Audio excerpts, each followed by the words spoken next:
Nas fronteiras da loucura. Capítulo 8. O caso Hermance. O irmão Genésio, encarregado da vigilância ao portão principal, participava da equipe do venerável Bezerra, a quem se vinculava afetuosamente desde os dias da última encarnação naquela cidade. Fora espírita militante, havendo trabalhado com afinco e abnegação cristã numa sociedade que mantinha o nome do apóstolo da pobreza no Brasil e que, por sua vez, amparava e dirigia as atividades espirituais da casa. A instituição fora erguida por antigos companheiros do batalhador desencarnado e era toda dedicada ao estudo da doutrina, como a sua prática através da caridade. Genésio Duarte ali chegara macerado pelos conceitos materialistas, sob injunção de enfermidade pertinaz após experimentar a terapêutica acadêmica da época. Séptico, porém, necessitado, recebeu orientação de tratamento homeopático de natureza mediúnica e submeteu-se à fluidoterapia, resultando no restabelecimento pleno da saúde orgânica e, posteriormente, da saúde espiritual. Afeiçoou-se ao infatigável mentor, cuja vida modelar sensibilizava-o ao tempo em que mergulhou a mente no estudo da codificação apresentada por Allan Kardec e nas obras complementares. Verdadeiros clássicos da investigação mediúnica, como legítimos tratados da filosofia espírita. Enriqueceu de discernimento e conhecimento, passando a militância no movimento doutrinário e a sua vivência quanto lhe permitiam as circunstâncias. Tão habitual se lhe tornou o comportamento espírita que granjeou amigos devotados, atraindo simpatizantes e estudiosos para a causa. Nesse período, experimentou a prova da viuvez que soube suportar com elevada resignação e coragem, padecendo vicissitudes outras perfeitamente naturais, que fazem parte da ficha evolutiva de todos nós.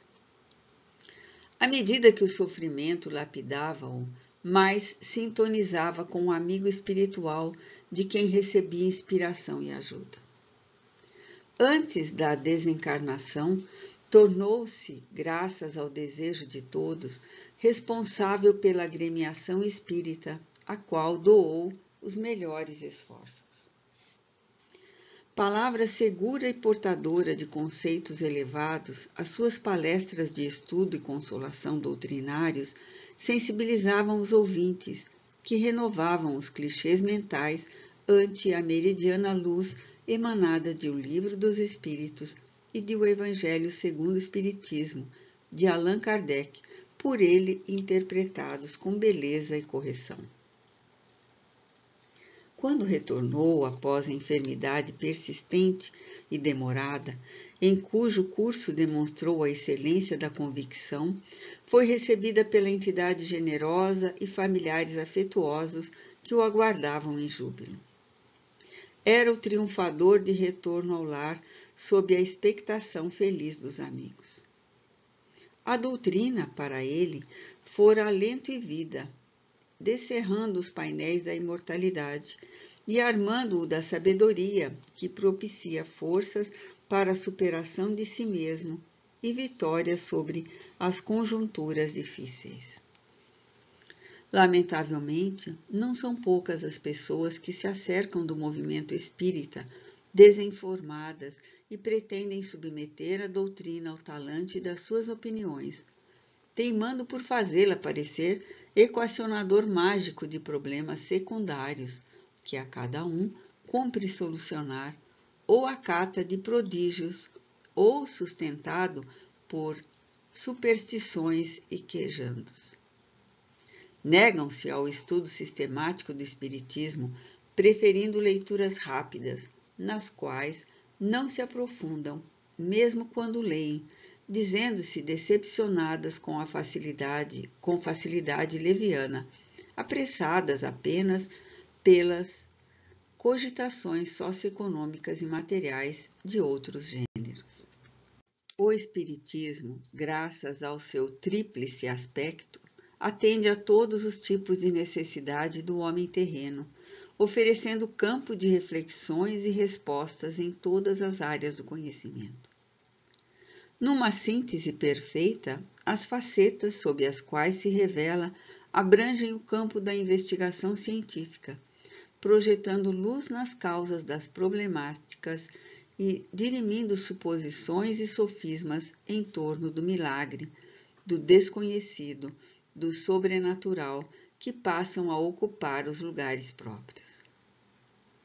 Sua sonda vem sendo aprofundada, desde Allan Kardec, na gênese das realidades humanas e nas causas espirituais da vida, contribuindo eficazmente para a eliminação dos mitos e tabus contra os quais luta a ciência, verdadeiro coadjutor desta, que nele encontra a razão fundamental de que necessita.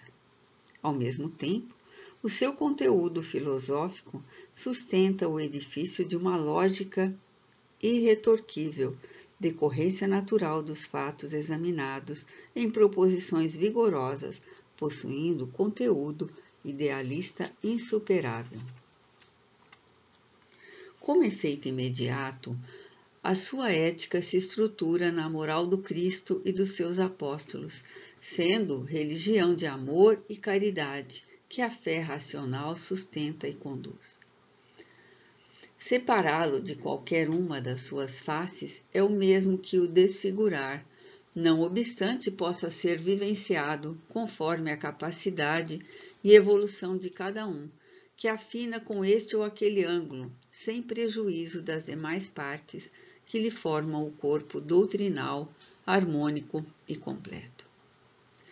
O irmão Genésio Duarte passou pela experiência correta, investigando conscientemente as bases da doutrina, não obstante o motivo que o levou à casa espírita. Constatada a legitimidade da sobrevivência da alma, adentrou-se pelo estudo da sua filosofia, enquanto prosseguiram as experiências no campo da mediunidade, para incorporar à vivência pessoal o comportamento ético-religioso de que se reveste. Habituado à fé responsável e ao clima de trabalho, logo se refez da grande cirurgia da morte e ajustou-se à esfera definitiva. Pediu e obteve do instrutor permissão para engajar-se na ação profícua do bem, sendo convidado a assessorá-lo, seu amigo e benfeitor que era. Nos últimos 2 decênios, tem mourejado com estranhável dedicação nos trabalhos da verdade, lidando do nosso plano em ministérios aqui, quanto ao lado dos companheiros encarnados, a benemérita sociedade, onde laborou, e noutras atividades para as quais vai convocado ou apresenta-se como voluntário a benefício da comunidade. A sua função no posto central é de relevância, considerando-se a significação de que a mesma se reveste. Chegando ao pavilhão em que se encontrava o dinâmico mentor, foi convidado a acompanhá-lo no atendimento de urgência a uma jovem mulher em estado de coma. Ao lado da enferma, encontrava-se veneranda anciã, que me parecia ser sua avó, apresentando grande ansiedade na face, embora resignada, confiante. Os padioleiros que a retiraram da ambulância, porque estivessem informados da delicadeza do quadro, depuseram-na em mesa especial, reservada a certo tipo cirúrgico. 2 outros espíritos compareceram na condição de enfermeiros prestimosos para a intervenção, quando fui informado da terapia cirúrgica a que iriam submetê-la. Desencarnara há pouco mais de 4 horas, auxiliada na liberação dos vínculos e liames carnais pela avózinha e especialistas no processo.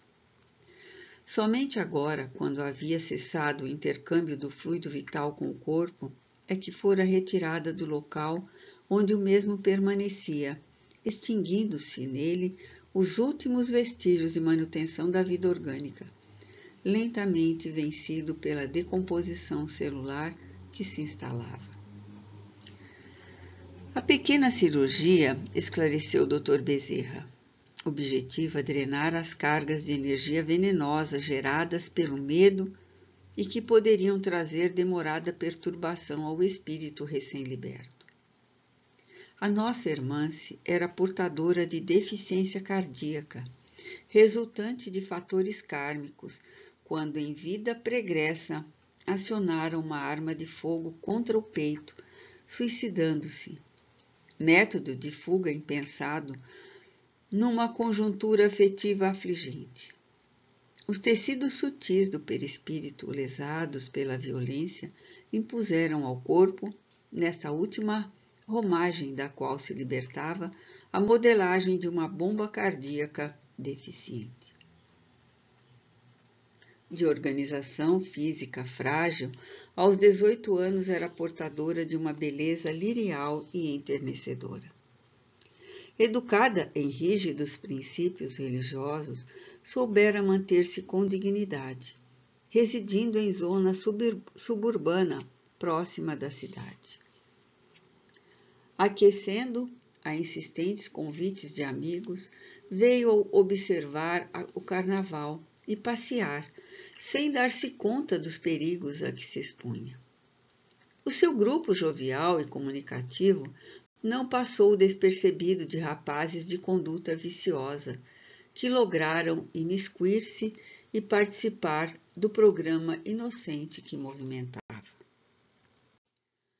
O médico fez uma pausa, fitando a desencarnada de semblante marmóreo, imóvel, e prosseguiu. Em razão do débito para com a vida, quando subtraiu vários anos, graças à fuga espetacular pelo autocídio, não seria longa sua atual reencarnação. Poderia lograr alguma moratória, caso estivesse engajada em qualquer atividade de elevado teor que a necessitasse por mais tempo. Habilmente convencida por escuto gozador, ao ouvir-lhe as propostas sedutoras, permitiu-se caminhar um pouco em animada palestra, quando o mesmo a convidou a descansar em casa de pessoa amiga, próxima à larga avenida, onde dissera convencionara aguardar os demais membros do grupo. Embora relutasse, foi vencida pelos argumentos melíferos do conquistador.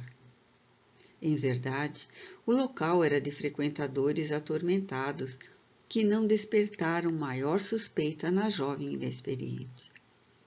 Chegados à casa, Irmã-se deu-se conta da cilada em que caíra, não tendo resistência para lutar com o ágil e perverso escravizador. O medo aterrou-a, a respiração fez-se-lhe difícil e a alta carga de tensão produziu-lhe um choque fatal. Na leviandade costumeira, o criminoso, que outra coisa não era, senão aliciador de jovem para o comércio carnal, de trato com a encarregada do bordel, aplicou-lhe um lenço umedecido com clorofórmio, cuja dose forte produziu-lhe uma parada cardíaca.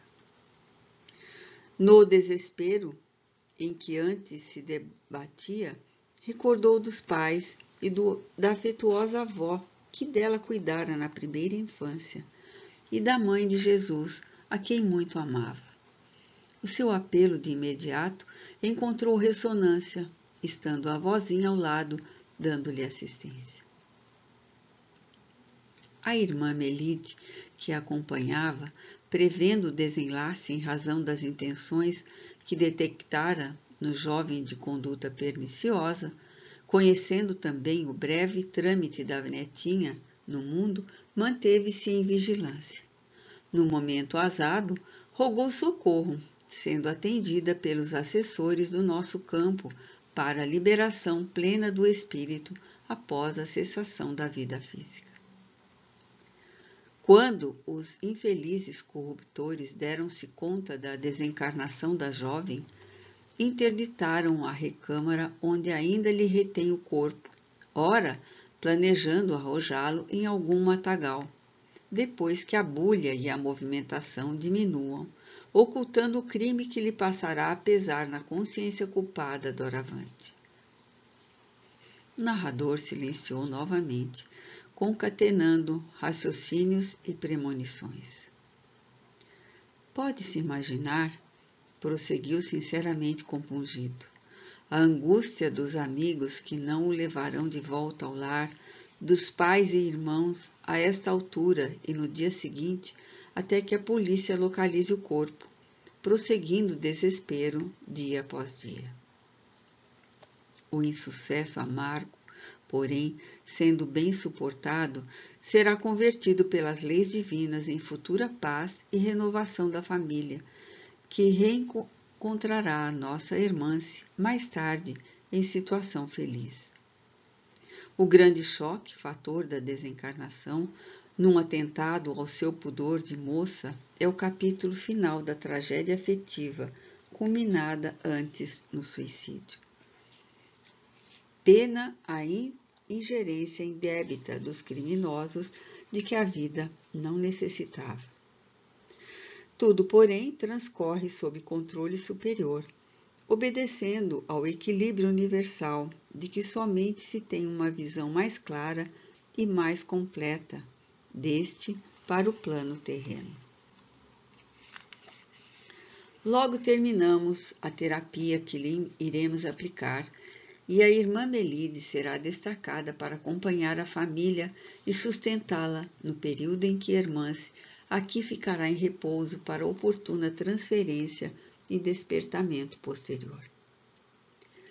Explicando a técnica da cirurgia a ser realizada, o orientador deu início à mesma, na parte superior do cérebro, na região do centro coronário, deslindando tenuíssimos filamentos escuros e retirando-os, ao tempo em que, utilizando-se de um aspirador de pequeno porte, fazia sugar resíduos do centro cerebral que haviam bloqueado a área da consciência.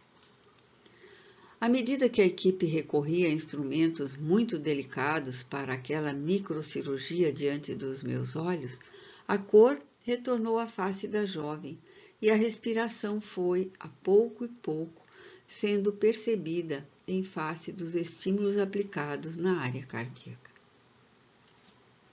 Aproximadamente 20 minutos depois, a paciente em sono reparador foi removida para a enfermaria, contígua sob cuidadosa assistência, enquanto o dedicado médico pontificou. Morrer é fácil. Liberar-se da morte após ela é que se faz difícil. Encerrando-se um capítulo da vida, outro se inicia em plenitude de forças. Acabar? Jamais.